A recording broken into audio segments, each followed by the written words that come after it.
دجالی فتنے کے بارے میں جو باتیں ہمیں معلوم ہوتی ہیں وہ کیا ہے؟ دجال کے کیا اوصاف ہوں گے، کیا خصائص ہوں گے، دجالی فتنے کے کیا مظاہر ہوں گے، کیا آثار ہوں گے، کیا اثرات ہوں گے، اس کی وضاحت میں پہلے تو ایک بات نوٹ کر لیجئے۔ ایک ہے دجالی فتنہ، ایک ہے ایک شخص معین المسیح الدجال، ان دونوں میں فرق ہے۔ معلوم ایسا ہوتا ہے کہ ایک تو شخص ہوگا جس کا ظہور ہوگا، وہ شخص معین ہوگا، اور اگر احادیث کا تتبع کیا جائے تو معلوم ہوتا ہے کہ وہ یہود کا کوئی بہت بڑا لیڈر ہوگا، اور آخری زمانے میں قریب قیامت کا جو زمانہ ہے، قرب قیامت کا، اس میں جو بڑی عظیم جنگیں ہونے والی ہیں، ان میں جب یہودیوں اور مسلمانوں کا مقابلہ ہوگا اور بہت کریٹیکل سٹیج پر وہ مقابلہ پہنچا ہوا ہوگا، اس وقت حضرت مسیح علیہ السلام کا نزول ہوگا، اور وہ دجال اکبر کو یا المسیح الدجال جسے کہا گیا ہے اس کو وہ قتل کرے۔ تو المسیح الدجال یہ تو ایک شخص معین ہے۔ البتہ دجالی فتنہ صرف ایک شخص معین کے ساتھ نہیں متعلق، بلکہ اس کے لیے جو احادیث آئی ہیں ان کا جب ہم تتبع کرتے ہیں، ان سب کو جب جمع کرتے ہیں تو معلوم ہوتا ہے کہ وہ ایک خاص کیفیت ہے، ایک خاص دور میں کچھ ایسی کیفیات پیدا ہو جائیں گی کہ جن کو دجالی فتنے سے تعبیر کیا گیا ہے۔ وہ کیفیات کیا ہے؟ میں کچھ احادیث کے حوالے سے وہ میں نوٹ کر کے لایا ہوں، آج آپ کے سامنے رکھ رہا ہوں۔ پہلی بات یہ معلوم ہوتی ہے کہ اس دور میں، اس دجالی فتنے میں، انسان کو جو قواعد طبعیہ ہیں، جو قدرت کی طاقتیں ہیں، کائناتی قوتیں ہیں، ان پر غیر معمولی غلبہ، اقتدار، اختیار حاصل ہو جائے گا، اور وہ دجال متصرف ہوگا ان تمام قواعد طبعیہ پر، بالکل ایسے انداز میں جیسے کبھی انبیاء کرام علیہ السلام کو اللہ تعالیٰ معجزے عطا فرماتا۔ وہ معجزے کہ جو اللہ تعالیٰ کے فضل و کرم سے اللہ کے رسولوں کو عطا ہوئے ہیں، گویا کہ وہ سب کی سب کیفیات ہیں کہ جو دجال کے بارے میں قرآن مجید یا احادیث نبیہ میں وارد ہیں۔ مثلاً پہلی بات یہ بتائی گئی کہ اس کے لیے فاصلہ بے معنی ہو کر رہ جائے گا، انتہائی تیز رفتاری ہوگی جو اسے حاصل ہوگی۔ چنانچہ الفاظ یہ ہے کالغیث استدبرت الريح، وہ ایک ایسے طوفان کے مانند جو ہے وہ سیلاب آئے گا کہ جیسے کوئی بہت زوردار آندھی جو ہے اس کے ساتھ طوفان آیا کرتا ہے۔ آپ سائیکلون کا تصور کیجئے کہ جس طریقے سے وہ ایک انتہائی تیز رفتار ہوا جو ہے وہ طوفان کو لے کر آتی ہے، اس طور سے وہ فتنہ پھیلے گا۔ ایک اور حدیث میں الفاظ ہے فَلَا تَدَعُ قَرْيَةً إِلَّا حَبِطَتْهَا فِي 40 لَيْلَةً، یہ مسلم شریف کی روایت ہے حضرت نواس بن سمعان رضی اللہ تعالیٰ عنہ۔ کوئی قریہ تک نہیں چھوڑے گا دنیا کی کوئی آبادی چھوٹی سے چھوٹی جس میں وہ نہیں پہنچ جائے گا 40 دن کے اندر اندر۔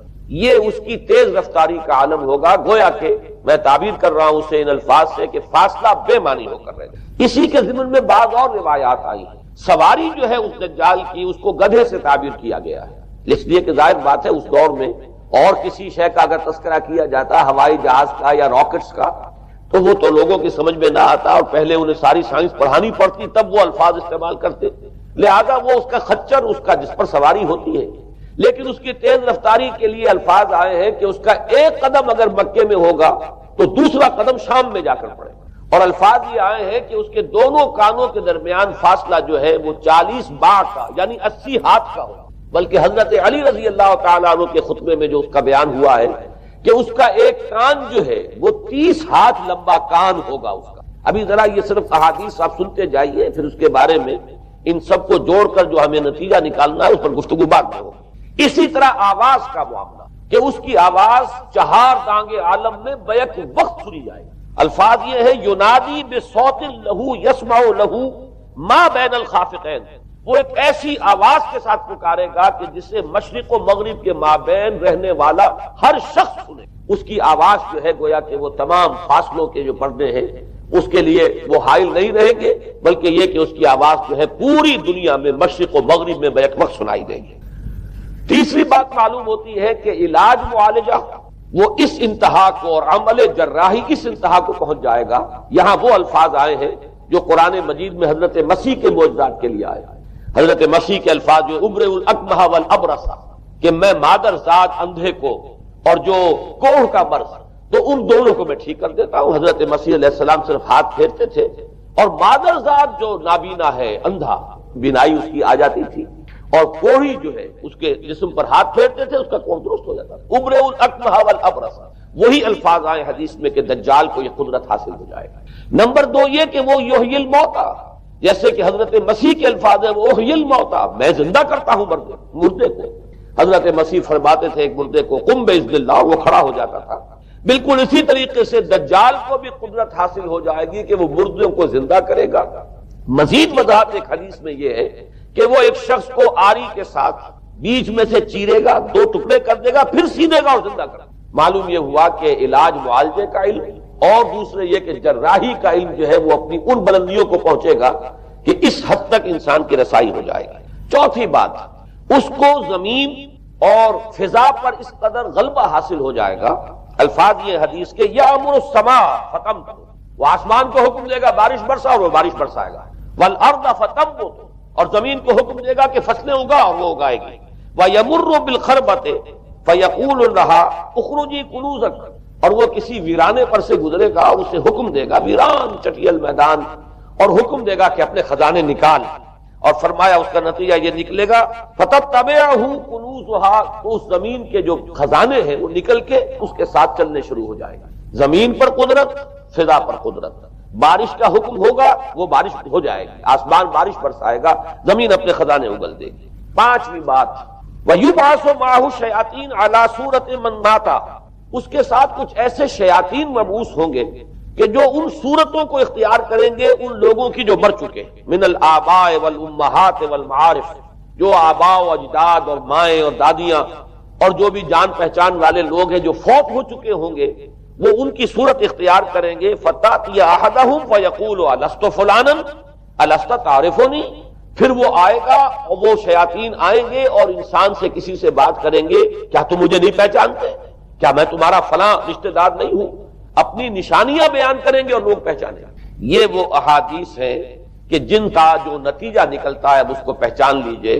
وہ نتیجہ یہ ہے کہ حضور صلی اللہ علیہ وسلم نے دجالی فتنے کے جو اوصاف بیان کیے یا جو علامات بیان کی، ان کا حاصل یہ ہے کہ سائنس اور ٹیکنالوجی کی وہ بلندیاں انسان کو حاصل ہو جائیں گی کہ جو چیزیں کبھی رسولوں کے معجزوں سے ظہور پذیر ہوتی تھی، وہ قوانین طبیعہ پر تصرف کے باعث خود انسان کرنے لگے۔ یہ ہے در حقیقت حاصل۔ چنانچہ آج آپ دیکھیے وہ جو اس کا گدھا ہے وہ ہمارے آج کل کے ہوائی جہاز ہے، اور آپ کو معلوم ہے کہ یہ رڈار جو ہے ان کے ہوائی جہازوں کے، یہ بالکل اینڈز پر ہوتے ہیں ان کے بازوؤں پر، اور یہی ان کے کان ہیں، انہی سے انہیں وہ معلومات حاصل ہوتی ہیں۔ خود ان کی لمبائی چوڑائی جو ہے وہ کتنی ہے، اور پھر یہ کہ ان کے درمیان فصل جو ہے وہ 80 ہاتھ کا یا 40 بار کا وہ موجود ہے، اور جہاز کی ایک اڑان اب تو کہیں بات پہنچ گئی کہ آپ کو معلوم ہے کہ پوری دنیا کے گرد بھی ایک جہاز جو ہے وہ چکر لگا لیتا ہے چند گھنٹوں کے اندر۔ لیکن یہ ہے کہ عام جو رفتار ہے اس میں بھی ایک پڑاؤ سے دوسرے پڑاؤ تک، ایک جگہ سے جس کو ہاپ کرنا کہتے ہیں، یہ بھی کم سے کم 500-700 میل کا عام طور پر سفر جو ہے وہ جہاز طے کر رہا ہے۔ اسی طریقے سے ہماری جو سائنس کی، خاص طور پر جو طبی سائنس ہے، اب اس میں جس طریقے سے کہ زندہ رکھا جاتا ہے انسانوں کو، اور وہ ویجیٹیبل چاہے کہا گیا ہے ان کو ہیومن ویجیٹیبلز، لیکن یہ کہ دل کی دھڑکن بھی چلائے جا رہے ہیں، خوراک بھی پہنچا رہے ہیں، آدمی جو ہے وہ زندہ سال ہر سال تک زندہ پڑا رہتا ہے۔ اور یہ کہ سرجری بعض جانوروں پر تو یہ بات ہو چکی ہے کہ کاٹے گئے ہیں اور پھر ان کو سی دیا گیا ہے، جوڑ دیا گیا ہے۔ یہ تمام جو بھی معجزے ہیں اس وقت سائنس دکھا رہی ہے۔ اسی طرح اگر یہ معجزہ دیکھنا ہو کہ زمین لقدق زمین، جہاں کہیں کوئی آثار نہیں تھے کسی ایک پتے تک کے اگنے کے، اگر وہاں لہلہاتے ہوئے آپ کو چمن دیکھنے ہو، تو ویسے سب سے پہلے تو یہ معاملہ ہوا تھا اسرائیل نے جو کر کے دکھایا تھا، لیکن اب تو آپ ابو ظبی چلے جائیے، سعودی عرب میں چلے جائیے۔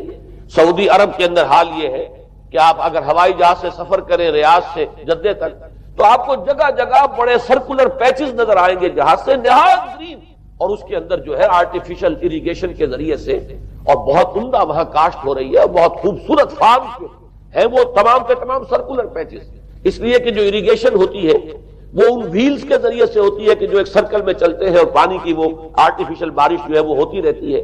باقی یہ کہ فضا سے آرٹیفیشل رین، یہ تو بہت ہی سادہ سی بات ہے کہ فضا کے اندر ایٹماسفیرک کنڈیشن کو ذرا تبدیل کیا جائے تو بارش آ جاتی ہے۔ اور باقی رہ گیا آواز کا یہاں سے وہاں جانا، وہ تو آواز ہی نہیں، تو آپ صورتیں دیکھ رہے ہیں۔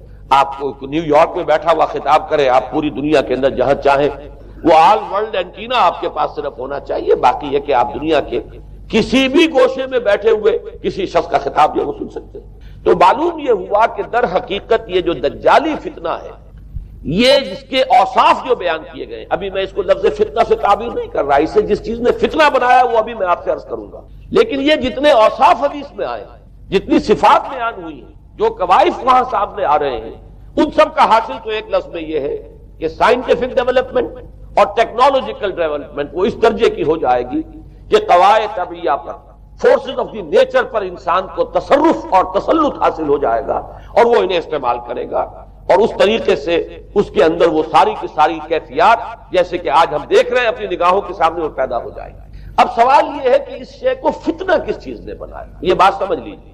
جہاں تک سائنسی ترقی کا تعلق ہے، تکنیکی ترقی کا تعلق ہے، یہ چیزیں فی الاصل فتنہ نہیں ہے، یہ تو وہ علم آدم الاسماء کلہا کا ظہور ہے۔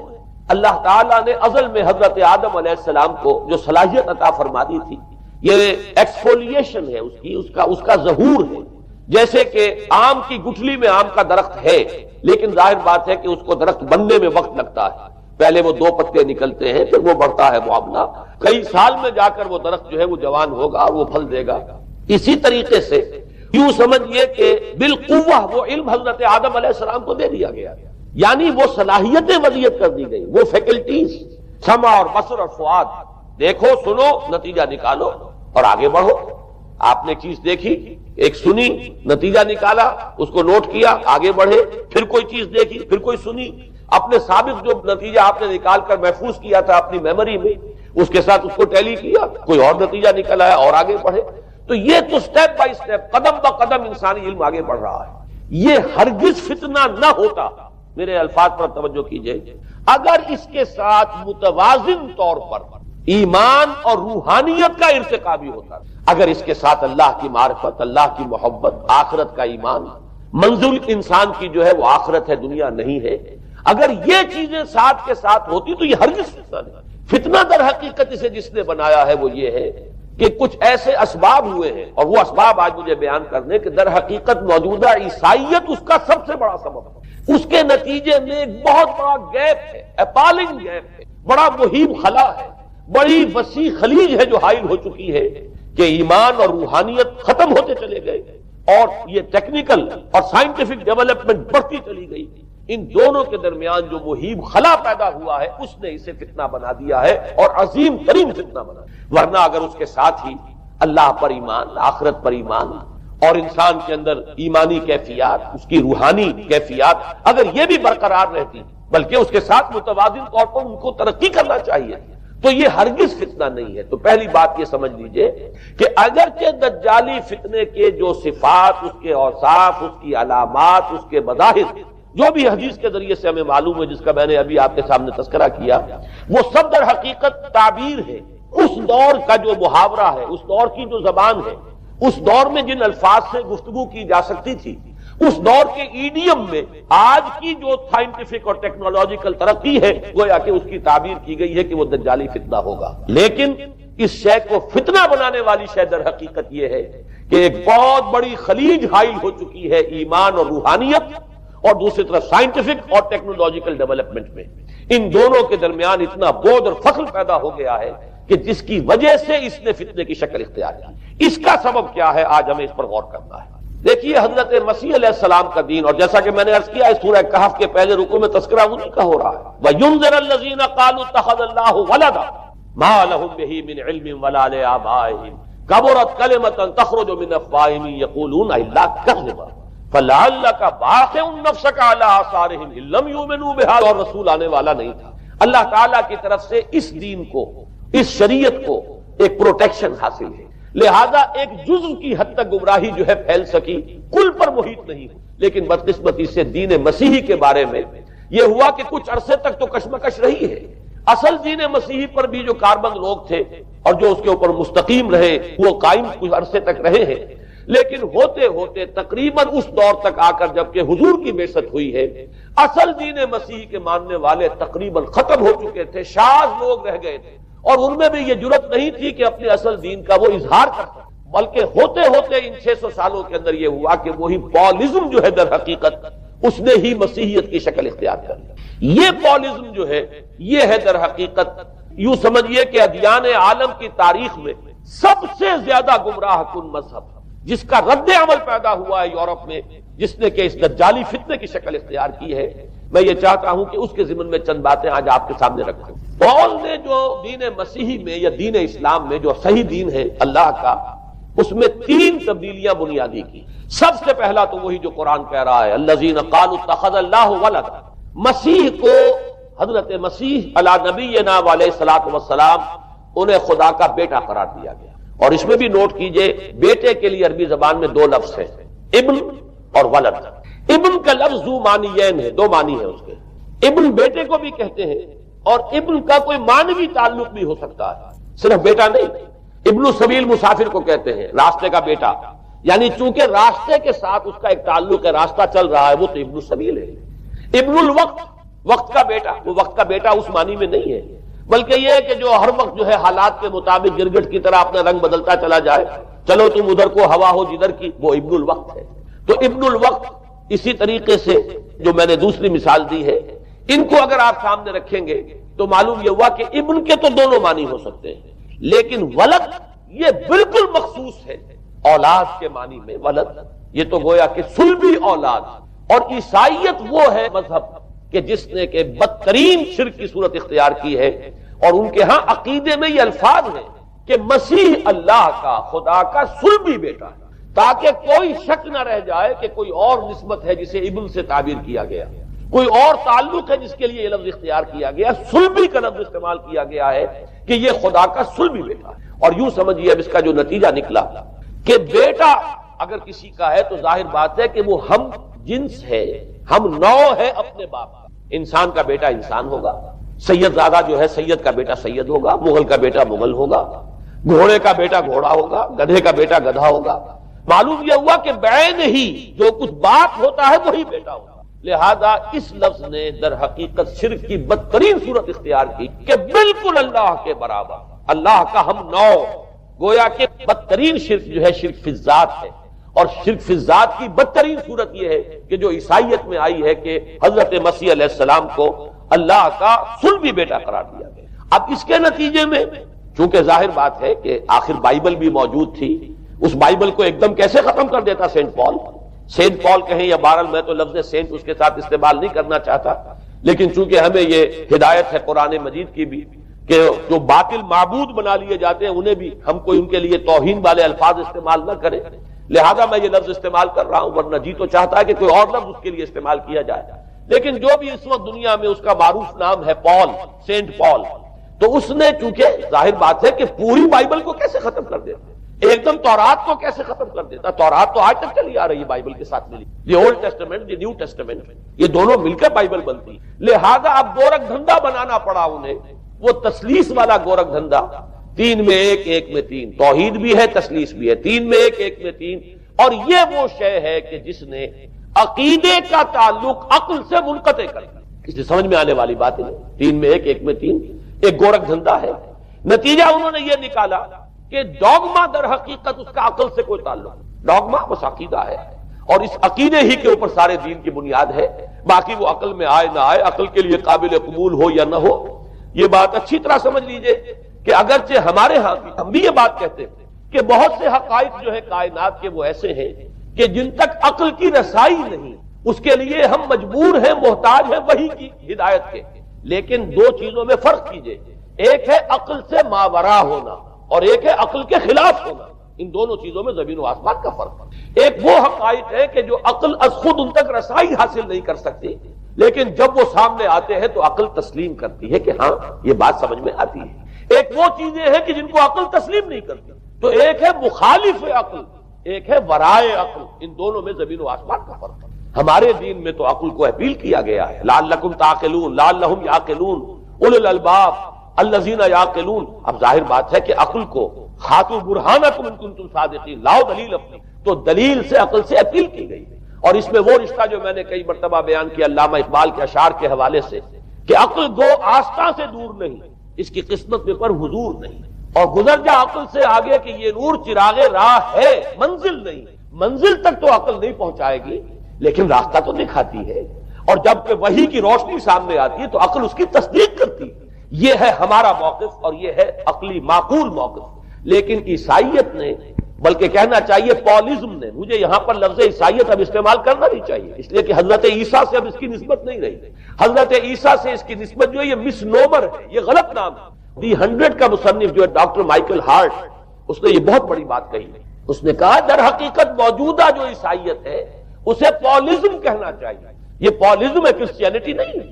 اس لیے کہ در حقیقت حضرت مسیح علیہ السلام کی تعلیم جب تک وہ دنیا میں تھے وہ یہ نہیں تھی کہ جو پال نے دی. البتہ اس نے پال کو بہت بڑا شخص مانا، اس میں کوئی شک نہیں، اس لیے کہ اس نے تاریخ کے دھارے کا جو ہے وہ رخ موڑ دیا ہے. اللہ تعالیٰ کے صحیح دین کو گویا کہ قلع قمع کر کے ایک نیا دین اس طریقے سے پھیلایا ہے کہ آج بھی شاید دنیا میں کثیر ترین تعداد عیسائیت ہی کے نام لیواؤں کی ہے، واللہ عالم، یا شاید گوتم بدھ کے ماننے والوں کی ہے. بہرحال یہ کہ بہت بڑی تعداد میں آج حضرت مسیح علیہ السلام کی طرف جو منسوب ہے غلط طور پر دین، اس کے نام لیوا دنیا میں.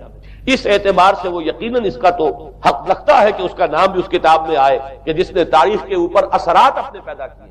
اور حضرت مسیح علیہ السلام جب تک دنیا میں تھے عیسائیت کی حقیقت بنی اسرائیل یا یہودیت کے ایک فرقے سے زیادہ نہیں، ڈیٹیچ نہیں ہوا تھا یہ دین حضرت موسیٰ علیہ السلام کے دین. لیکن یہ کہ پال نے اسے بالکل ایک مستقل بذات ایک جداگانہ دین کی شکل دے دی ہے، تو یہ پالزم نے در حقیقت سب سے پہلا کام یہ کیا کہ عقل سے بالکل تعلق منقطع کر دیا. عقیدہ ڈوگما جو ہے وہ خلاف عقل، جو بات عقل میں آئے نہ آئے بس مان لی. تو پہلی تو یوں سمجھیے کہ نقب جو لگی ہے دین کے اندر وہ اس تسلیس کے حوالے سے، اور تسلیس کا گورکھ دھندا خلاف عقل، لہذا ڈوگما کی جو کا لفظ جو استعمال ہوا ہے کہ بس اس کو تو ہم مانیں گے چاہے وہ عقل کے لیے قابل قبول ہو یا نہ ہو. دوسرا اس سے بھی زیادہ آپ دیکھیے ایک سے ایک بڑھ کر اینٹ رکھی جا رہی ہے. خشت اول چونے حد میں مار کر تاثریہ میر ود دیوار پر. دوسرا کفارے کا عقیدہ جو مبنی ہے صلیب کے عقیدے پر. مسیح نے انتہائی ذلت کی موت، یعنی صلیب کی موت جو ہے وہ خود کہتے ہیں کہ انتہائی ذلت کی موت ہے. یہ ذلت کی موت کا پیالہ اس لیے پیا تاکہ اس کے ماننے والوں کی طرف سے کفارہ ادا ہو جائے. مسیح کفارہ ادا کر چکا ہے، اب جو شخص بھی مسیح کو مان لے گا اس کی گویا کہ نجات ہو گئی. اس کا عمل سے کوئی تعلق، عمل ہو نہ ہو، بد کردار ہو، اچھا کردار والا ہو، نیک ہو، بھلا ہو، جیسا بھی ہو، برا ہو، بدماش ہو، لچا ہو، لفنگا ہو، مسیح کو مان لے صرف ماننے پر، اس لیے کہ مسیح تو اس کی طرف سے کفارہ پیش کر چکا. سارے گناہوں کا کفارہ جو ہے مسیح نے انتہائی ذلت آمیز موت جو ہے قبول کر کے گویا کہ اپنے ماننے والوں کے تمام گناہوں کا کفارہ دے دیا. یہ دوسرا عقیدہ. اس کا نتیجہ کیا نکلا؟ تسلیس نے عقل سے تعلق توڑ دیا تھا مذہب کا، اس نے عمل سے تعلق توڑ. ڈوگما ہی ڈوگما ہے، نہ عقل سے کوئی تعلق نہ عمل سے کوئی تعلق، کوئی تعلق نہیں رہا. دین کی جڑیں جو ہے دونوں اعتبار سے، دین تو نام ان دو چیزوں کا الا الذین آمنوا وعملوا الصالحات، دونوں کی گویا کہ جڑیں منہدم ہو گئیں، بنیادیں منہدم ہو گئیں، جڑیں کاٹ دی گئیں کہ نہ اس کا تعلق عقل کے ساتھ ہے نہ عمل کے ساتھ ہے. تیسری بات آئی ہے، اس نے کہا شریعت منسوخ. یہ عجیب ہے، دیکھیے جسے آئرنی آف فیٹ کہتے ہیں انگریزی زبان میں. ابھی تک بائبل کے اندر سینٹ میتھیو کے جو روایت ہے، متی کی انجیل جسے کہا جاتا ہے gospel of the lord according to saint Matthew, اس میں جو سرمن آف دی ماؤنٹ ہے، ایک وعظ ہونے کے اعتبار سے واقعتاً میں اس کی عظمت کا بڑا قائل ہوں، عظیم ترین وعظ ہے دنیا کا. اس کے شروع میں یہ الفاظ موجود ہیں، don't think I have come to destroy law, ہرگز یہ نہ سمجھنا کہ میں شریعت کو ختم کر دے آیا. وہ یہ کہہ کر گئے تھے کہ شریعت موسوی تم پر لاگو رہے گی، عائد رہے گی، لیکن پال نے تیسرا نقب لگایا، شریعت ساقط کر دی. اس کی ضرورت کیوں محسوس ہوئی یہ بھی سمجھ لیجئے. حضرت مسیح یہ کہہ کر گئے تھے کہ میں صرف بنی اسرائیل کے لیے آیا ہوں، میں اسرائیل کے گھرانے کی کھوئی ہوئی بھیڑوں کی تلاش میں آیا ہوں. انجیل میں یہ الفاظ آج بھی موجود. حضرت مسیح نے اپنے حواریین کو جب بھیجا ہے کہ اب جاؤ تبلیغ کرو میری طرف سے، اس کی ہدایتوں میں ایک ہدایت یہ بھی ہے کہ تمہیں صرف اسرائیلیوں تک تبلیغ کرنی ہے، باہر نہیں. میں صرف اسرائیلیوں کی طرف رسول بنا کر بھیجا گیا ہوں. یہ الفاظ بھی موجود ہیں، اگرچہ اس وقت کے انجیل میں جو الفاظ ہیں وہ تو میں سمجھتا ہوں کہ حضرت مسیح علیہ السلام کے شایان شان نہیں ہے، وہاں کوئی نہ کوئی تحریف ہوئی ہے لفظی، اس لیے کہ وہاں تشبیہ یہ دی گئی ہے کہ کوئی اپنے بچے کے حصے کی روٹی جو ہے کتے کے آگے نہیں ڈالتا. گویا کہ جینٹائلز جو ہیں غیر بنی اسرائیلی، انہیں اس جملے کی روح سے انہیں کتوں سے تشبیہ دی جا رہی ہے کہ میرے پاس میرے بچوں کے حصے کی روٹی ہے، میرے بچے ہیں اسرائیلی، میری روٹی جو ہے یہ جو میرے پاس ہے وہ اسرائیلیوں کے لیے ہے. کوئی اپنے بچوں کے حصے کی روٹی کتے کو نہیں کھلاتا. یہ جملہ تو میں سمجھتا ہوں حضرت مسیح کا نہیں ہو سکتا، لیکن یہ ہدایت کہ تمہیں تبلیغ صرف اسرائیلیوں میں کرنی ہے، یہ قرآن مجید کی روح سے ثابت ہے. اس لیے کہ قرآن بھی یہ کہتا ہے کہ رسولاً الی بنی اسرائیل، حضرت مسیح علیہ السلام رسول بنا کر بھیجے گئے تھے بنی اسرائیل کی طرف. اس لیے کہ وہ یوں سمجھیے کہ جسے ہمارے ہاں عام اصطلاحات میں علماء کہا کرتے ہیں تاج و تخت ختم نبوت، وہ تاج و تخت ختم نبوت تو ابھی منتظر تھا محمد الرسول اللہ صلی اللہ علیہ وسلم کی آمد کا، کہ وہی آئیں گے تو انہی کی بعثت ہوگی پوری نوع انسانی کی طرف. آپ سے پہلے کسی رسول کی بعثت پوری نوع انسانی کی طرف نہیں ہوئی بشمول حضرت مسیح علیہ السلام. ہر جو ہے رسول جو آیا ہے آپ سے پہلے اپنی اپنی قوموں کی طرف آیا ہے. لیکن اس پول نے کیا کیا؟ پہلے تو یہ اصول توڑا. ہم اس دین مسیحی کی یا جو پولزم ہے اس کی اب تبلیغ کریں گے غیر اسرائیلیوں میں بھی. وہاں انہیں دقت پیش آئی. شریعت موسوی بڑی بھاری شریعت ہے. اب وہ بھاری شریعت جو ہے اس کو قبول کرنا تو لوگوں کے لیے آسان نہیں ہے. انہوں نے یہ کیا کہ یہ شریعت تم پر ساقط، شریعت کا بوجھ تم پر نہیں، برڈن آف لا یہ تمہارے لیے نہیں. اور میں یہاں مثال دے دینا چاہتا ہوں، میں ہی تاریخ نے اپنے آپ کو دہرایا ہے. عبداللہ ابن سبا نے جو فتنہ شروع کیا تھا ہمارے ہاں، ہماری تاریخ میں جو اس کے اثرات پھر پیدا ہوئے ان میں سے ایک جو ہے وہ شکل وہ اسماعیلیت والی ہے، کہ اسماعیلیت نے بھی بعین ہی یہی شکل اختیار کی ہے. ہندوستان میں آ کر جب اسماعیلی داعیوں نے جب تبلیغ کی ہے تو شریعت ساقط کر دی. آج آپ کو جو اسماعیلی ملیں گے ان کے ہاں کوئی شریعت نہیں ہے، کوئی نماز نہیں، مسجد ان کی ہوتی نہیں، جماعت خانہ ہوتا ہے، وہ کلب گھر ہے، آتے ہیں جمع ہوتے ہیں کھانا کھاتے ہیں، اللہ اللہ خیر صلی اللہ کو باتیں چیتیں کرتے ہیں. ان کے اوپر شریعت ہے ہی نہیں، نہ روزہ ہے نہ نماز ہے. اور بعین ہی وہی جو اختیارات میں ابھی آپ کو بتاؤں گا کہ جو پوپ کے ہیں وہی ان کے امام حاضر کے اختیارات ہیں. بہرحال تیسری نقب جو میں نے عرض کیا آپ سے وہ یہ تھی کہ شریعت منسوخ، اس کا نتیجہ کیا نکلا؟ اب دیکھیے ذرا غور کیجئے، ایک بہت بڑا خلا پیدا ہو گیا. وہ خلا کون پر کرے گا؟ شریعت کے بارے میں سارے اختیارات اب پوپ کو حاصل. وہ جس چیز کو چاہے حلال کر دے، جس چیز کو چاہے حرام کر دے، جس چیز کو چاہے قرار دے دے کہ یہ ممنوع ہے، جس چیز کی چاہے اجازت دے دے. اس لیے کہ اب شریعت تو رہی نہیں، خلا ہے، اس میں سوالات تو پیدا ہو گئے. یہ کام کیا جائے یا نہ کیا جائے، کون کرے گا؟ تو جب شریعت ختم ہوئی تو سارا اختیار پوپ کے ہاتھ میں آ گیا. یہ میں بعد میں ذرا اور تفصیل سے بتاؤں گا کہ کیسے کیسے اختیارات پھر مذہبی طبقے کے ہاتھ میں آئے ہیں. اس کے نتیجے میں تاریخ انسانی میں ورسٹ فارم آف تھیوکریسی پیدا ہوا. تھیوکریسی کسے کہتے ہیں؟ جو آج کی اصطلاح میں گالی تھیوکریسی. قائد اعظم کے جملے آپ نے کئی پڑھے ہوں گے. اسلام میں کوئی تھیوکریسی نہیں، مذہبی طبقے کی حکومت نہیں اسلام میں، اور 100% درست ہے. تھیوکریسی کہتے ہیں ایک مذہبی حلقے کی، مذہبی طبقے کی حکومت، اس کے ہاتھ میں اختیارات آ جائیں. اور قرآن مجید میں اسی وجہ سے ان کے اوپر الزام لگایا گیا اتخذوا احبارهم ورهبانهم اربابا من دون اللہ. انہوں نے اپنے علماء اور صوفیوں کو اللہ کے سوا اپنے معبود بنا لیا. حضرت عدی ابن حاتم رضی اللہ تعالیٰ عنہ جب ایمان لائے، یہ حاتم طائی جو مشہور ہے سخاوت میں، ان کے بیٹے ہیں، قبیلہ طے سے ان کا تعلق ہے. حاتم طائی تو طے سے ہے، ان کے بیٹے عدی ہیں، یہ عیسائی تھے.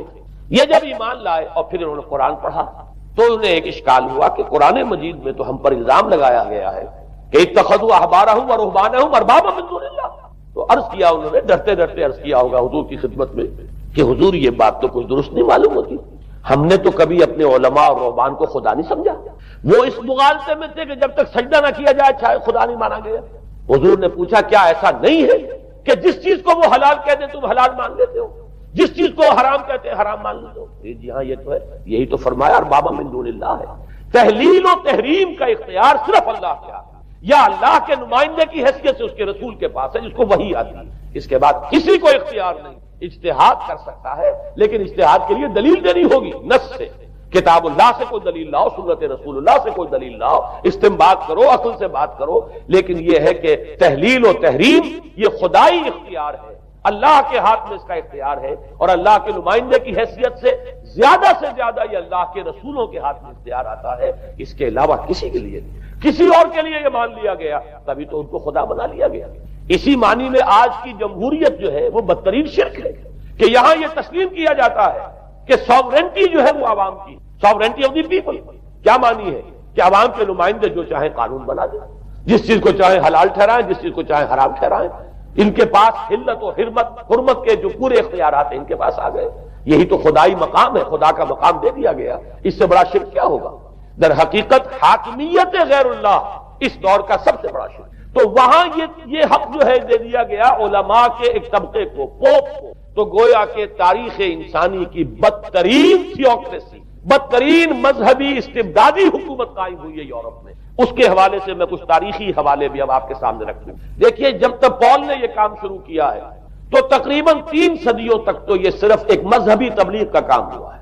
انہوں نے کوششیں کی، محنتیں کی، پیغام پہنچایا، اور جیسا کہ میں عرض کر چکا ہوں اس وقت تک گڈمٹ تھے. پال کے ماننے والے بھی تھے اور حضرت مسیح کے جو اصل صحابہ تھے جو ان کے حواریین تھے ان کے ماننے والے بھی تھے. لہذا کشمکش ان کے اندر بھی چل رہی تھی. لیکن ظاہر بات ہے کہ حضرت مسیح کے اصل حواریین وہ تو اول تو یہ کہ اپنی گفتگو رکھ رہے تھے محدود بنی اسرائیل تک. نمبر 2 یہ کہ انہوں نے تو شریعت کو ساقط نہیں مانا. جنگل کی آگ کی طرح جو مسیحیت پھیلی ہے وہ پالزم والی مسیح، اس لیے کہ اس میں تو کوئی شریعت کا کوئی بوجھ نہیں، کوئی حلال نہیں، کوئی حرام نہیں، کوئی نماز نہیں، کوئی روزہ نہیں. لہذا یہ تیزی کے ساتھ پھیلی اور 300 برس تک تو ایک کشمکش جو ہے جاری رہی. انہوں نے تبلیغیں کی، مصائب جھیلے، کشمکش اندر بھی چلی باہر بھی چلی. لیکن اس کے بعد قیصر روم کانسٹنٹائن، قسطنطین جسے کہتے ہیں، جس کا یہ قسطنطنیہ ہے، کانسٹنٹائن، اس نے یہ محسوس کیا بالکل اکبر کی طرح، جیسے اکبر نے محسوس کیا تھا کہ میری مملکت کے اندر یہ مذہبی تصادم جو ہے یہ سب سے بڑی یوں سمجھیے کہ انسٹیبلٹی کا سبب ہے. لہذا ان تمام مذہبوں کو ایک ہاون دستے میں ڈال کے کوٹ پیس کر ایک بناؤ. وہ جو دین اکبری یا دین الہی جو اس نے کیا تھا اس سیاسی مصلحت کی وجہ سے کہ یہ ہندو مسلم تصادم اور دوسرے مذاہب کا ٹکراؤ جو ہے وہ ہندوستان کو ایک سیاسی وحدت اور ایک اپنی سیاسی عظمت کی طرف پیش قدمی کرنے کا جو راستہ ہے اختیار کرنے سے روکتا ہے. لہذا یہ کام کیا جائے. یہی قسطنطین نے کیا. اس نے جب دیکھا بڑی کشمکش چل رہی ہے اس نے خود عیسائیت اختیار کیا. عیسائیت کون سی اختیار کی؟ پالزم والی. ظاہر بات ہے اس کے لیے بھی اصل عیسائیت اختیار کرنا جو ہے مشکل تھا، پالزم والی. اور اس کے بعد یہ اب اسٹیٹ کی جو مشینری تھی، جو طاقت تھا، جو دباؤ تھا، اس کے حوالے سے اب یہ مسیحیت جو ہے پورے رومن امپائر کے اندر اب یہ بڑی تیزی کے ساتھ جس کو کہنا چاہیے اس کا ایک نظام قائم ہوا اور جو مذہبی طبقہ تھا اس کا اقتدار مستحکم ہوا. اس کے باوجود 200 برس اور گزرے. یونان چونکہ بہت بڑا مرکز تھا علم کا، فلسفے کا، سائنس کا، حکمت کا. آپ کو معلوم ہے یہ تمام ارسطو ہو، افلاطون ہو، یہ سب یونان کے ہیں، ارشمیدس ہو، یہ تمام کے تمام جو بھی ہے. تو سائنس اور فلسفہ دونوں اس کا گہوارہ یونان تھا. یونانی حکماء اعتراض کرتے تھے. لہذا سن 529 اس کو نوٹ کر لیجیے. جسٹینین ایک قیصر تھا اب قسطنطین کے 200 برس بعد. اس نے اپنی پوری مملکت میں فلسفہ اور سائنس کی تعلیم حرام قرار دی. کوئی نہ فلسفہ پڑھ سکے گا نہ سائنس. جو فلسفہ پڑھے گا اس کو مرتد قرار دے دیا جائے گا اور زندہ آگ میں جلا دیا جائے گا. انکوزیشن کورٹس قائم ہوئی. وہ صرف مذہبی عدالتیں اس لیے قائم ہوئی تھی کہ جس کے بارے میں معلوم ہو جائے کہ یہ فلسفہ پڑھتا ہے یا یہ سائنس پڑھتا ہے. اس لیے کہ فلسفہ اور سائنس دونوں جڑ کاٹتے ہیں اس ڈوگما کی. وہ ڈوگما جو پالزم والا ڈوگما ہے اس کی جڑ کھودنے والی ہے دونوں چیزیں. اور چونکہ وہ دونوں عقل کو اپیل کرتی ہیں، یہ ڈوگما عقل کے متضاد ہے. لہذا مذہب کا تحفظ اسی طرح ہو سکتا ہے کہ اب ان دونوں کو بالکل ممنوع قرار دے دیا جائے. یوں سمجھیے کہ تقریباً 1000 برس تک یورپ میں، چونکہ سب سے بڑی امپائر یہی تھی، یورپ میں فلسفہ اور حکمت اور یہ سائنس کی تعلیم ممنوع رہی. یہ ہے در حقیقت سب سے پہلا کام جو جسٹینین نے کیا 529 میں. اس کے بعد آگے چل کر پوپ کا جو اقتدار ہے وہ اتنا زبردست بنا ہے. پوپ کو اختیار حاصل ہو گیا جس چیز کو چاہے وہ قانون کا درجہ دے دے. اس لیے کہ شریعت تو ہے نہیں، خلا پوپ کون کرے گا؟ پوپ. پوپ کو اختیار حاصل ہو گیا وہ جس کے گناہ چاہے معاف کر دے. اب دیکھیے اگرچہ ویسے تو گناہ پہلے ہی معاف ہو گئے کہ جس نے مسیح کو مان لیا گناہ تو معاف ہو گئے اگلے پچھلے سب، لیکن یہ کہ پھر بھی ایک خلش رہ جاتی ہے انسان کے دل میں، چونکہ ایک اخلاقی حص انسان کے اندر اللہ نے پیدا کی ہوئی ہے. جب کوئی شخص کرتا ہے، کوئی بدکاری کرتا ہے، کوئی چوری کرتا ہے، ڈاکہ ڈالتا ہے، تو وہ جو ایک کانشنس ہے وہ جو پرک کرتا ہے اس کو بھی ختم کرنے کے لیے اگر پوپ یا کارڈینل یا اس کے کسی نمائندے کے سامنے جا کر اعتراف گناہ کر لو اور کچھ اس کی مٹھی گرم کرو، کچھ ہدیہ پیش کرو، تو توبہ نامہ، معافی نامہ تمہیں دے دیا جائے گا. اور وہ جو چیز ہے وہ تمہارے لیے سند ہے کہ کوئی تم سے بات پرس تمہارے گناہ کے لیے. پھر ان کی قیمتیں تھی، ان کے لیے بڑی بڑی جو ہے ہدیے مقرر کیے گئے تھے. تیسری چیز بائبل کا اول تو یہ کہ مفہوم جو ہے وہ کوئی سند نہیں، اس لیے کہ بائبل ہانٹ کر رہی تھی نا. اولڈ ٹیسٹامنٹ بھی ہے، یہ حضرت مسیح کی یہ 4 انجیلیں بھی ہیں، یہ تعلیم کچھ اور ہے۔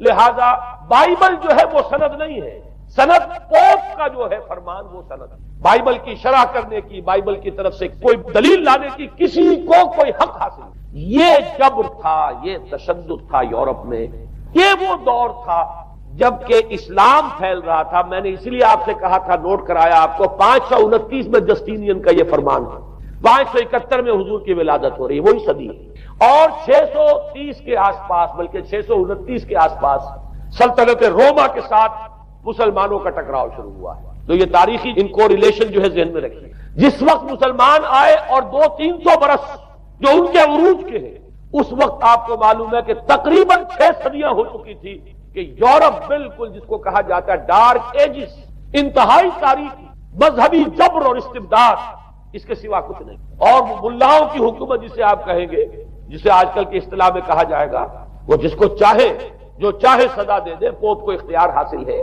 کسی کے بارے میں ذرا جیسے بعض اوقات خبریں سچی ہیں یا جھوٹی، لیکن میں مثال دے رہا ہوں جیسے خبریں آتی رہی ہیں ایران کے بارے میں کہ کہیں اگر معلوم ہو گیا ہے تو پاسداران انقلاب پہنچے اور سمری ٹرائل اور فوراً ختم کیا آدمی۔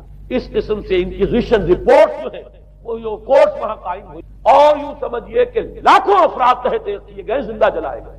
لیکن اس کے بعد جب عالم اسلام میں وہ روشنی پھیلی، اور خاص طور پر بنو عباس کے زمانے میں، اب بھاگ بھاگ کر وہاں جو بھی تھے فلسفے کے اور سائنس کے کوئی دلچسپی رکھنے والے، وہ بھاگ کر عالم اسلام میں آ گئے۔ یہاں اب وہ کتابیں جو ہیں ان کے ترجمے ہوئے، خاص طور پر مامون اور ہارون الرشید کے زمانے کے اندر یہ علم جو ہے ہندوستان سے بھی لیا، یونان سے بھی لیا مسلمانوں نے، اور اس کے بعد یہ غرناطہ اور قرطبہ کی یونیورسٹیوں کے ذریعے سے اس علم نے پینیٹریٹ کیا ہے دوبارہ یورپ میں۔ دیکھیے سرکل کیسے بنا ہے، یونان کا علم آیا ہے پہلے عالم اسلام میں، مڈل ایسٹ میں، اور پھر ادھر سے ہو کر چکر کھا کر اور اسپین کی یونیورسٹیوں کے ذریعے سے یورپ میں انٹروڈیوس ہوا ہے۔ اس وقت پھر اصلاح مذہب کی تحریک شروع ہوئی، اور ساتھ ہی تحریک احیاء العلوم رینیسنس، اس کے نتیجے میں وہاں بیداری پیدا ہوئی۔ لیکن یہ بیداری اب آپ نوٹ کر لیجئے، ایک تو پروٹیسٹنٹ مذہب پیدا ہوا، اور کئی سو برس تک تصادم رہا کیتھولکس کے اندر اور پروٹیسٹنٹس میں۔ پورے اسلام کی تاریخ میں کبھی اتنے خونی فسادات نہیں ہوئے ہیں، کبھی بھی شیعہ سنی فساد بھی کبھی اتنا نہیں ہوا جتنا کہ کئی سو برس تک رومن کیتھولکس اور پروٹیسٹنٹس کے مابین یورپ میں ہوتا رہا۔ بلکہ اس میں تو ایسے ایسے واقعات آتے ہیں کہ لگ بھگ 10 لاکھ افراد جو ہیں وہ ختم ہوئے ہیں۔ یہ آپس کا تصادم جو تھا، پروٹیسٹنٹ مذہب جو پیدا ہوا اصلاح مذہب کی تحریک کے ذریعے سے، اور وہ رومن کیتھولک پاپائیت والا نظام، ان کے درمیان جو تصادم ہوا، 10 لاکھ کی تعداد بتائی جاتی ہے کہ آدمی مارے گئے۔ بلکہ فرانس کا ایک شہر ہے، وہاں تو 19 دن تک مسلسل قتل عام کیا گیا پروٹیسٹنٹس کا، اور وہاں حاملہ عورتوں کے جو ہے پیٹ چاک کر کے بچے نکال کر ان کو بھی جو ہے ختم کیا گیا ہے۔ یہ سارا ظلم جو ہے وہاں ہوا ہے، تصادم ہوا ہے۔ اس کے نتیجے میں آپ خود سوچئے کہ کس قدر نفرت پیدا ہوئی عوام کے اندر مذہب سے۔ اس کے ساتھ ہی اب وہ علم شروع ہوا، سائنس شروع ہوئی۔ لہذا علم اور سائنس دونوں کی جڑ میں مذہب سے شدید نفرت پیدا ہوئی۔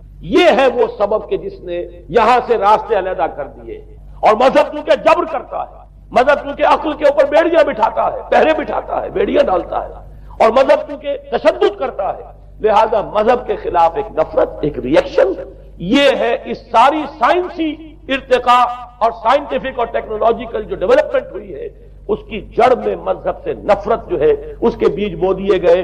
اور یہ جو 250-300 سال میں اب یہ جو چناور درخت بن کر آیا ہے کہ ایک طرف سائنس کی ترقی، ٹیکنالوجی کی ترقی آسمان کو چھو رہی ہے، آج انسان چاند کے اوپر تو انسان کے قدم جو ہے پہنچ چکے ہیں، اور آپ کا ایک راکٹ جو ہے وہ پورے تمام سیارے جو ہیں ہمارے سولر سسٹم کے ہیں ان سب کا چکر لگا کر، اور وہ اس سے باہر چلا گیا ہے، خلا کے اندر کہاں گیا کچھ پتا نہیں۔ لیکن یہ کہ تقریباً یوں سمجھیے کہ سن 77 کا چلا ہوا وہ، اور 12 برس تک اس نے سفر طے کیا ہے، کم سے کم سولر سسٹم کا جو ہے اس نے پورا جو ہے احاطہ کیا۔ اور جو میں نے آپ کو وہ احادیث سنائی، ان کے حوالے سے بات کیا سمجھ میں آئی کہ یہ سائنٹیفک، ساری کی ساری سائنٹیفک ڈیولپمنٹ، یہ ٹیکنالوجیکل ڈیولپمنٹ، لیکن کیونکہ اس کے ساتھ مذہب کا انکار ہے، خدا پر ایمان نہیں ہے، آخرت کا یقین نہیں ہے، روح کا گویا کہ انکار، روحانیت تو بہت دور کی بات ہے، روح کا بھی انکار۔ نتیجہ یہ ہے کہ ان دونوں چیزوں کے مابین وہ گیپ، جسے میں نے کہا تھا ایپالنگ گیپ، ایک بہت بڑا گیپ ہے جو پیدا ہو چکا ہے۔ اب میں حدیث آپ کو سنا رہا ہوں بخاری شریف میں جو روایت ہے حضور نے فرمایا کہ دجال کے ماتھے پر لکھا ہوا ہوگا کافارا کفر. الفاظ یہ ہے انہو مکتوب بین عینیہ کافارا علیحدہ علیحدہ یقرأہ کل مومن کاتب او غیر کاتب. وہ اس طرح نمایاں لکھا ہوا ہوگا کہ ہر شخص اسے پڑھ لے گا، چاہے وہ لکھنے والا ہو چاہے نہ ہو، لکھا پڑھا ہو چاہے نہ ہو. یعنی اس تہذیب کی پیشانی پر کفر لکھا ہوا، مذہب سے دشمنی، مذہب سے بغض، مذہب سے دوری، مذہب کی ہر چیز کی نفی. آج جو ایک ورلڈ سویلائزیشن ہے، ایک عالمی تہذیب ہے جس کا کہ غلبہ ہے ہمارے اس پورے گلوب پر، اس میں تین چیزوں کے مقابلے میں تین چیزوں کی اہمیت ہے. خدا کی اہمیت نہیں ہے، ہوگا، ہم انکار بھی نہیں کرتے لیکن ہم جانتے بھی نہیں کہ ہے کہ نہیں. ہاں اہمیت کائنات کی، غور کرو، کائنات کے قوانین کو سمجھو، ایکسپلائٹ کرو، قوت جو ہے نیچر کی قوت اس کو مسخر کرو، اس کو استعمال کرو. ہوگا خدا ہے یا نہیں ہے، چھوڑو اس بحث کو. اصل اہمیت جو ہے وہ کائنات. اسی طرح اصل اہمیت اس جسم کی ہے، مادے کی ہے. روح ہوگی کوئی شے ہمیں نہیں پتا، نہ ہم دیکھ سکتے ہیں، نہ ہم اسے چھو سکتے ہیں، نہ چکھ سکتے ہیں، ہوگی. لیکن یہ کہ اصل جو ہے اہمیت وہ مادے کی اور جسم کی، اس کی فکر کرو. اسی طریقے سے حیات دنیاوی، اصل سے حیات دنیاوی، اس کو بناؤ سنوارو، بہتر سے بہتر زندگی گزارو، ویلفیئر سٹیٹ ہو، بہت ہی عمدہ ماحول ہو اور ہر چیز کو، لیکن حیات ہوگی. اب تو آرام سے گزرتی ہے، آخرت کی خبر خدا جانتا ہے یا نہیں ہے، اس سے ہمیں کوئی بحث نہیں. تین چیزوں کے مقابلے میں تین چیزوں کی اہمیت، یا یوں کہیے کہ تین چیزوں کے مقابلے میں مقابل کی تین چیزوں کو بالکل غیر اہم، اس کی طرف کو توجہ کا ارتکاز کائنات پر ہے، ذات باری تعالیٰ پر ہے. ذات و صفات باری تعالیٰ ایک صرف علمی موضوع ہے، اصل توجہ کی شے کائنات. روح ہوگی کوئی شے، اصل شے جسم ہے اور مادہ ہے. حیات اخروی ہمیں نہیں پتا، کسی نے واپس آ کر خبر نہیں دی مرنے کے بعد، لہذا ہم نہیں کہہ سکتے ہے کہ نہیں. البتہ یہ کہ حیات دنیا بھی تو ہے، اس کو مضبوطی کے ساتھ تھامو، اس کو بہتر بناؤ. توجہ کا اصل ارتکاز حیات دنیاوی پر. یہ ہے وہ گلوبل سویلائزیشن جو در حقیقت یورپ سے ابری، اور یورپ سے ابری ہے اس کی بنیاد میں مذہب کی دشمنی موجود، جو رد عمل تھا در حقیقت اس پاپائیت کے نظام کا جو پولزم کے ذریعے سے دنیا میں قائم ہوا. یہ وجہ ہے. اور آج انسان جہاں کھڑا ہے غور کیجئے، انتہائی ہولناک جنگ جو ہے وہ اس کے سر پر ایک خطرے کے طور پر مسلط ہے. دو جنگیں اس ایک صدی میں ایسی ہو چکی ہیں جنہیں اپنے ورلڈ وار 1 اور ورلڈ وار 2 اتنے بڑے پیمانے پر قتل و غارت دنیا میں پہلے کبھی نہیں. اس لیے کہ پہلے فوجوں کی جنگیں ہوتی تھی، آبادیوں پر جا کر کہیں کوئی قتل عام ہو گیا، ورنہ یہ کہ قبضہ لیا. پہلے وہ کسی اور کی ریت تھے، اب کسی اور کی ریت ہو گئی. آیا بابر آیا، اس نے پانی پت کے میدان کے اندر ابراہیم لودھی کو شکست دے دی. دلی میں آ کر اس نے کسی کا خون نہیں بہایا، بس وہ آ کے تخت پر قابل ہو گئے. کہیں کہیں ہوئے ہیں فتنے یا پھر عذاب الہی آتے رہے ہیں کہ رسولوں کے انکار کی سزا کے طور پر قوم نسیہ منسیہ کی گئی ہے. لیکن جنگیں جو دنیا میں ہوتی وہ جنگوں کا معاملہ جو ہے وہ اس نوعیت کا ہوتا تھا. وہ فوجوں کے درمیان ٹکراؤ ہوتا تھا، میدان جنگ میں کشتوں کے پشتے لگتے تھے، لیکن اس کے بعد نہیں ہو گیا. کہیں کسی نے بہت غصہ نکال دیا. لیکن اس صدی میں اب جو جنگیں ہوئی ہیں اس سے تو ملک کے ملک تحس نحس ہوئے، آبادیاں ختم ہوئی. اور جو تیسری جنگ ہوگی یہ جان لیجئے، آخر انسان کب تک اسے ٹالے گا. رشیا کے بارے میں یہ سمجھنا کہ وہ پیچھے ہٹ گیا ہے، پشپائی اختیار کر لی، اس نے بہت بڑی حماقت ہے. وہ در حقیقت اب ڈپلومیسی کی راہ سے سپریمیسی چاہتا ہے، لہذا تصادم تو ہو کر رہے. مولانا مناظر حسن گیلانی رحمۃ اللہ علیہ کے خیالات جو ہیں وہ مجھے اس سورہ کہف کے ابتدائی آیات کے ضمن میں مجھے ان سے اتفاق ہے، اور بہت سی چیزیں ان سے ماخوذ ہیں. اسی طریقے سے جو حدیث اب میں آپ کو بتا رہا ہوں، میرے سامنے اس کا متن نہیں ہے، مولانا حامد میاں رحمۃ اللہ علیہ انہوں نے مجھے یہ بتایا تھا کہ جو میں نے جمع کیے ہیں حالات و واقعات، قیامت سے پہلے جو حالات و واقعات پیش آنے والے ہیں جن کی پیشین گوئی احادیث میں ہیں، ان سے معلوم ہوتا ہے کہ ایک بہت بڑی خوفناک جنگ، اتنی بڑی خوفناک جنگ. اور ان کے الفاظ یہ ہے کہ اس میں دونوں فریق جو ہوں گے ان میں بڑی تعداد عیسائیوں کی ہوگی، ادھر بھی ادھر بھی. ایک طرف البتہ عیسائیوں کے ساتھ مسلمان بھی ہوں گے، یہودی بھی ہوں گے، اور دوسری طرف خالص عیسائی طاقت ہوگی. اور ان کے درمیان اتنی خوفناک جنگ ہوگی. الفاظ ان کے یہ ہے اس حدیث کے جو انہوں نے مجھے بتائے کہ ایک پرندہ سینکڑوں میل تک پرواز کرے گا اور اسے سوائے لاشوں کے اور کچھ نظر نہیں. آپ تصور کیجئے اگر ایٹمک وار ہو جاتی ہے تو یہی ہوگا، تہس نہس ہو جائے گا، معاملہ ختم ہو کر رہ جائے گا. اور یہ چیز جو ہے یہ بہرحال یہ جتنا کچھ پائل اپ کیا گیا ہے، یہ ڈسٹرکٹیو فورس سائنس کی یوں سمجھیے کہ معراج اب یہی ہے. اب تو سٹار وارز کی باتیں ہو رہی ہیں کہ صرف زمین پر نہیں، باہر بھی یہ جنگیں ہمیں لڑنی پڑیں گی. لیکن یہ کہ اس کا کیا حل ہوگا. امریکہ میں ایک پکچر تیار کی گئی تھی، دی ڈے آفٹر غالباً اس کا نام ہے.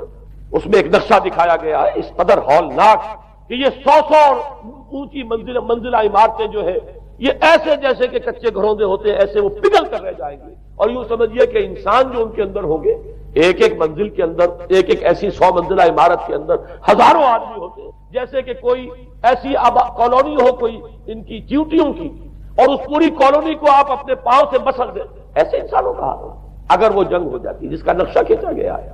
یہ ہے در حقیقت وہ بات کہ جو مولانا مناظر حسن گیلانی فرما رہے ہیں ان آیات مبارکہ میں، وَيُنذِرَ الَّذِينَ قَالُوا اتَّخَذَ اللَّهُ وَلَدًا، تاکہ خبردار کر دے یہ قرآن ان لوگوں کو جنہوں نے کہا ہے کہ اللہ نے بیٹا بنایا.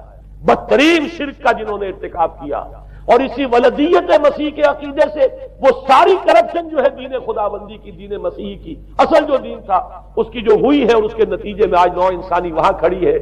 اسی لیے آیت نمبر 2 میں فرمایا وَيُنذِرَ بَأْسًا شَدِيدًا مِّن لَّدُنْهُ، تاکہ خبردار کر دے ایک بہت بڑی جنگ سے. ہمارے اکثر مفسرین نے یہاں پہ ایک بہت بڑا عذاب کہہ کر جو ہے وہ گزر گئے، لیکن واحد یہ لفظ ہے قرآن مجید کا یہ مقام ہے جہاں لفظ باس آیا ہے. اور مولانا مناظر حسن گیلانی نے بحث کی، باس تو جنگ کو کہتے ہیں، قرآن مجید میں جہاں بھی یہ لفظ آیا جنگ کو کہتے ہیں. تو ایک بہت بڑی ہولناک جنگ جس کے لیے فرمایا مِن لَّدُنْهُ، یہ تمہارے اپنے پیمانوں پر نہیں آئے گی، یہ تمہارے حساب کتاب میں نہیں آ سکتا جو ڈسٹرکشن ہوگی. جیسے کہ آپ علم لدنی کہتے ہیں، ایک علم وہ ہے جو جانے بوجھے طریقے سے حاصل کیا جاتا ہے، ایک علم لدنی ہے جو خاص اللہ تعالیٰ اپنے کسی بندے کو عطا فرما دے.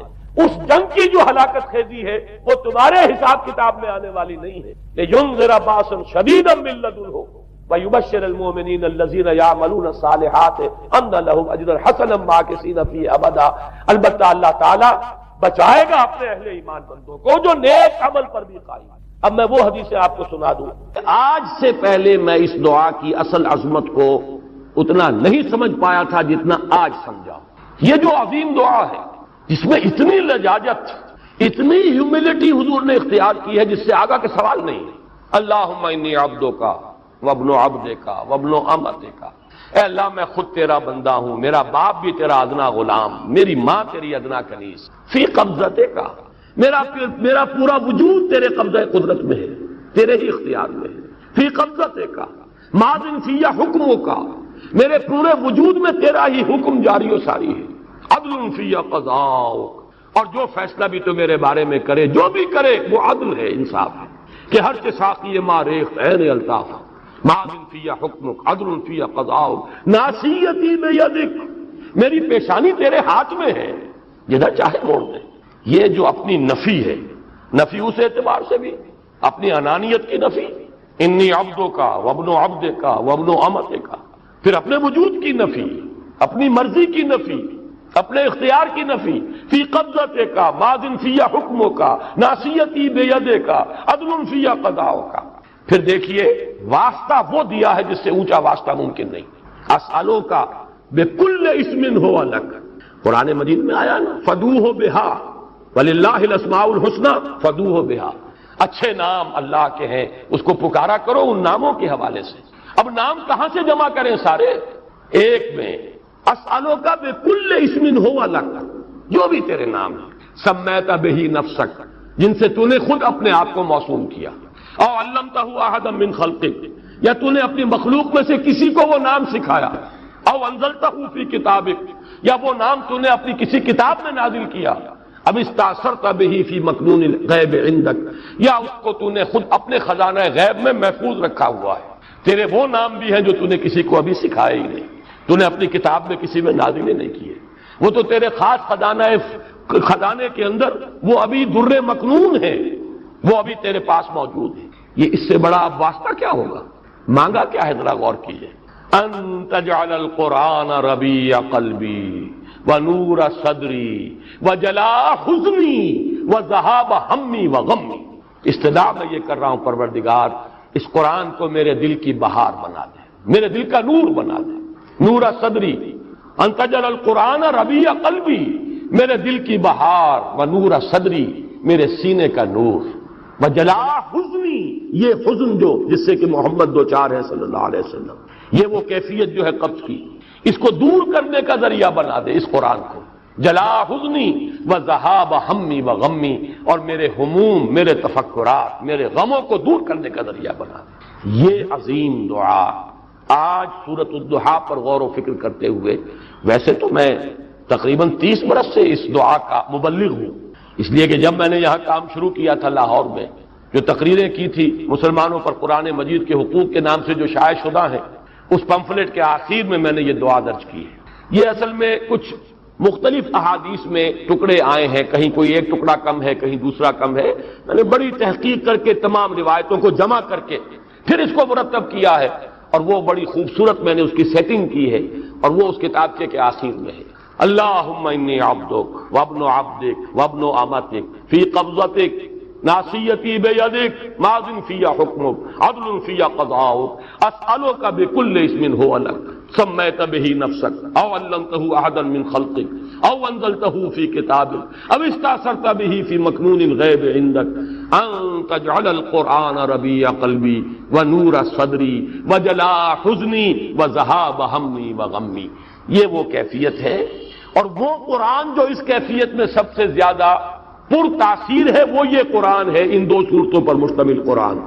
سورۃ الضحیٰ اہم ہے، هو الذی خلق الموت والحیات، جس نے پیدا کیا، تخلیق فرمایا ہے موت کو بھی اور حیات۔ اب یہاں پر جہاں تک حیات کا ہمارا تاثر ہے، تصور ہے، وہ تو یہ ہے کہ یہ ایک مثبت وجودی حقیقت ہے، لیکن موت کے بارے میں ایک مغالطہ ذہنوں میں بیٹھا ہوا ہے۔ بالعموم اس کا بارے میں ذہنوں میں یہ خیال ہے کہ موت معدوم ہو جانے کا نام، چنانچہ بعض جگہ پر تو آپ اکثر و بیشتر تراجم میں بھی دیکھیں گے کہ جیسے قرآن مجید میں سورہ بقرہ کے 30ویں رکوع میں جو آیت آئی کیف تکفرون باللہ وکنتم امواتا فاحیاکم ثم یمیتکم ثم یحییکم، وہاں بھی آپ دیکھیں گے کہ موت مقدم، حیات اس کے بعد، لیکن یہ کہ اس موت کے بارے میں اکثر لوگوں کا مغالطہ ہے کہ گویا کہ معدوم کے معنی میں ہم اسے لے رہے ہیں کہ تم معدوم تھے پھر تمہیں اللہ نے زندہ کیا۔ تو یہاں کیونکہ اس موضوع پر کئی مرتبہ گفتگو ہو چکی ہے، لیکن میں اس جگہ توجہ دلا رہا ہوں، خلق الموت والحیات، موت بھی در حقیقت مخلوق ہے، یہ ایک مثبت حقیقت ہے جس پر کہ تخلیق کا عمل گزرا ہے، یہ موضوع ہے عمل تخلیق کا، یہ ایک مثبت وجودی حقیقت ہے۔ موت در حقیقت معدوم ہونے کا نام نہیں ہے، اس لیے کہ عدم پر تخلیق کا اطلاق نہیں ہو سکتا۔ عدم کو پیدا کیا کیسے جائے گا؟ عدم تو در حقیقت جو ہے وہ تخلیق کے بالکل منافی ہو جائے گی، ضد ہو جائے گا۔ لہذا جیسے زندگی ایک مثبت حقیقت ہے جس پر کہ لفظ تخلیق کا اطلاق ہو رہا ہے، ایسے ہی موت بھی ایک مثبت وجودی حقیقت ہے جس پر کہ عمل تخلیق کا اطلاق۔ خلق الموت والحیات لیبلوکم ایکم احسن عملا۔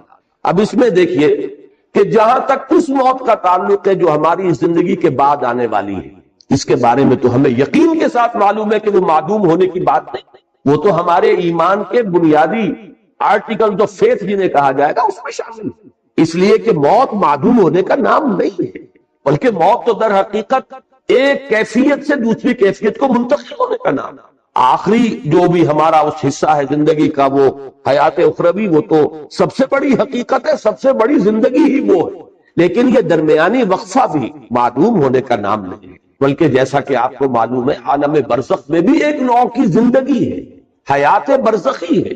اس حیات برزخی کے اندر بھی انسان پر کیفیات وارد ہوں گی، جیسے کہ مشہور ہمارے ہاں اصطلاح ہے عذاب قبر، تو صرف عذاب قبر کا معاملہ نہیں ہے بلکہ ثواب قبر کا معاملہ بھی ہے، اس لیے کہ صحیح احادیث میں یہ موجود ہے کہ قبر جو ہے یا جنت کے باغیچوں میں سے ایک باغیچہ اور یا دوزخ کے گڑھوں میں سے ایک گڑھا ہے۔ تو معلوم ہوا کہ یہ برزخ کا دور جو ہے یہ بھی معدوم ہونے کا نام نہیں ہے بہرحال، اور اس کے بعد جو اصل زندگی شروع ہوگی وہ تو ابدی زندگی ہے، اور حقیقت میں تو وہی اس قابل ہے کہ اسے زندگی قرار دیا۔ وَإِنَّ الدَّارَ الْآخِرَةَ لَهِيَ الْحَيَوَانُ لَوْ كَانُوا يَعْلَمُونَ، یقیناً وہ پچھلا گھر اور پچھلی زندگی جو ہے اصل زندگی تو ہے ہی وہ، کاش کہ انہیں معلوم۔ البتہ یہ جہاں تک دو حیاتیں ہیں، حیات دنیاوی، حیات اخروی، اور ان کے درمیان میں یہ حیات برزخی، یہ تو تین چیزیں وہ ہیں کہ جو قرآن مجید سے ابتدائی تعارف رکھنے والا شخص بھی جانتا ہے اور ہر مسلمان کے وہ ایمان کے لازمی اجزاء میں شامل ہے۔ لیکن ایک حیات اس سے پہلے، ایک موت اس سے پہلے آ چکی، یہ در حقیقت فلسفے اور حکمت قرآنی کا ذرا غامض پہلو ہے۔ مختلف مقامات پر اس کی طرف اشارات ہیں، تفاصیل اس کی آپ کو قرآن میں نہیں ملے گی، اس لیے کہ جو حکمت کے غامض مسائل ہیں انہیں قرآن مجید نے تفصیل کے ساتھ اس پر بحث نہیں کی، اس لیے کہ قرآن مجید صرف حکماء کے لیے نہیں ہے، فلاسفہ کے لیے نہیں ہے، بہت اعلیٰ عقلی صلاحیتیں رکھنے والوں کے لیے نہیں ہے، یہ عامیوں کے لیے بھی ہے، عوام کے لیے بھی ہے۔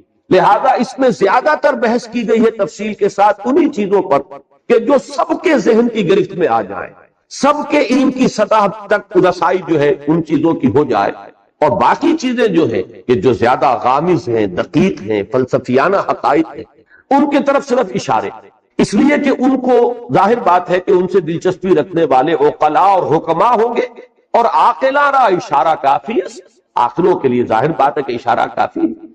وہ جب وہاں سے گزریں گے وہ ڈیرا لگا کر بیٹھ جائیں گے، جیسے کہ میں نے ابھی آیت آپ کو سنائی، کیف تکفرون باللہ وکنتم امواتا فاحیاکم ثم یمیتکم ثم یحییکم ثم الیہ ترجعون۔ معلوم ہوا 4 ادوار ہیں، ایک موت پہلے تھی، پھر اس کے بعد احیاء ہوا ہے، پھر اب یہ زندگی آئی ہے، پھر اماتہ ہوگا، پھر اس کے اوپر موت کا عمل وارد ہوگا، پھر احیاء ہوگا، اور پھر وہ زندگی ابدی ہو جائے۔ لیکن یہ مضمون جو ہے اپنی کلائمیکس میں جو سامنے آیا ہے وہ سورہ غافر یا سورہ مومن، یہ 2 نام ہیں سورہ مبارکہ کے، اس کی جو آیت ہے، اور میں نے سن 66 میں ایک مضمون لکھا تھا حقیقت زندگی کے عنوان سے، جو پہلے ہفت روزہ الاعتصام میں چھپا، پھر میثاق میں چھپا، پھر حکمت قرآن میں چھپا۔ میں بار بار، کیونکہ وہ میری بہت ہی محبوب تحریروں میں سے ہے، پہلی مرتبہ اس میں نے اس آیت مبارکہ کی طرف اشارہ کیا، اور مولانا عبدالغفار حسن صاحب کا مدینہ میں اس وقت تھے، مدینہ منورہ میں یونیورسٹی میں پڑھاتے تھے، وہاں سے مجھے خط آیا کہ یہ پہلی مرتبہ تم نے اشارہ کیا ہے، اور ایک بہت بڑی علمی حقیقت ہے کہ جو ہاتھ آئی